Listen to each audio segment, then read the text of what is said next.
Alors là, je m'arrête 2 minutes pour vous montrer la difficulté. Cette année, labourer, c'est excessivement compliqué, c'est dur et je suis pas sûr qu'on puisse arriver à faire du bon boulot. En même temps, on a des repousses plus ou moins importantes là c'est du triticale hein, qui a repoussé, qu'il faudrait pour bien faire avant de semer enterrer. Donc, eh ben, écoutez, ça mène tout le débat sur le glyphosate, hein.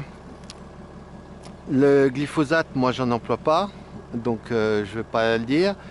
Mais vous allez comprendre pourquoi il est utilisé dans certains cas. En fait, ici, j'aurais très bien pu faire autrement, c'est-à-dire juste 15 jours avant il y a 15 jours, j'aurais pu désherber au glyphosate.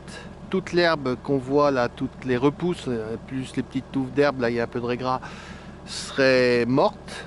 Je passais mon rouleau, mon cover crop dessus et je pouvais semer directement dessus sans avoir de soucis. Là, en faisant que des opérations mécaniques, j'ai réussi à faire regermer en particulier le triticale là, mais il n'empêche que je pense qu'il reste des mauvaises herbes.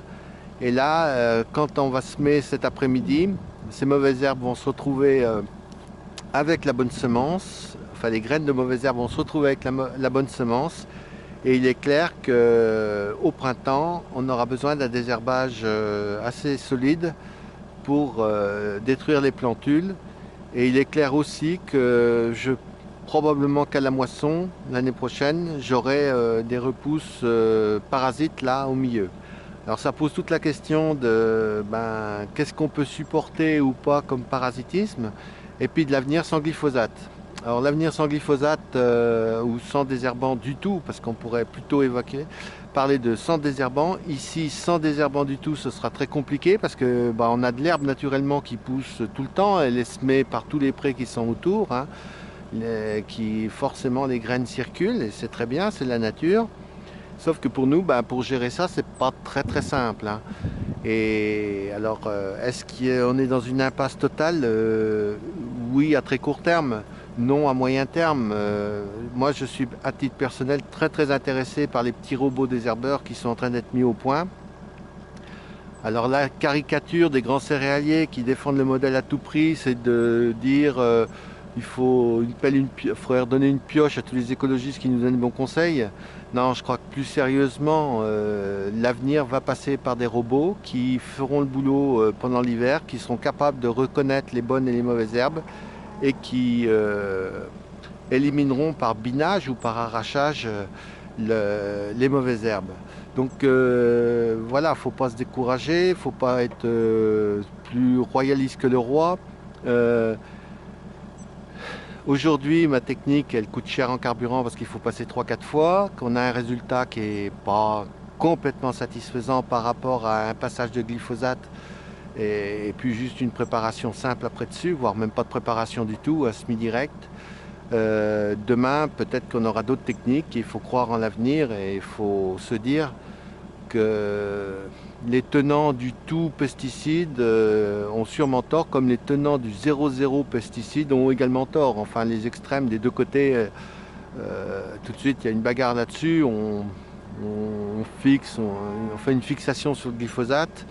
Bon, est-ce qu'il ne faut pas se poser la question de qu'est-ce qui est admissible de ce qui n'est pas? Alors, je rappelle quand même que moi, je laboure 20 hectares sur 120. Donc ça veut dire qu'il y a 100 hectares qui ne sont pas labourés dans l'année, avec des rotations très lentes et des endroits où je laboure jamais. Donc ça veut dire aussi que je ne mets du désherbant que sur 17 ou 18 à peine 17% de ma surface et que tout le reste est en herbe. Et vu comme l'herbe pousse, la preuve, là c'était donc une prairie neuve, au sens où c'était en culture il y a 2 ans, que ça a été semé l'année dernière. Et il ne pousserait pas d'herbe si les sols étaient complètement empoisonnés. Après, c'est vrai que les bêtes boivent dans un petit étang, là, une grosse mare, et que moi, j'ai aucun intérêt à ce que dans cette mare atterrissent non plus des pesticides qui pourraient contaminer mes bêtes et puis après provoquer d'autres soucis. Donc vous voyez, il faut trouver le bon équilibre et dans les débats actuels, moi ce que je regrette, c'est qu'on est des deux côtés, hein. On est dans les extrêmes, on pousse toujours le bouchon au maximum, on caricature à l'extrême. Et entre du 0 et entre 100, il y Il y a des proportions qui pourraient être respectées. Et puis moi je suis contre aussi tout ce qui est systématique. Nous on ne donne absolument aucun antibiotique systématique, on fait juste des traitements curatifs. On donne très peu et on se retrouve avec des pubs où on fait croire qu'on donne des antibiotiques à tout va dans l'élevage. Ben non, c'est pas comme ça que ça marche. Nos bêtes elles sont 8 mois par an dehors, donc pendant 8 mois, pendant les 8 mois d'été, là j'ai fait qu'une seule piqûre d'antibiotique à une vache, c'était suite à une piqûre de vipère pour empêcher une infection.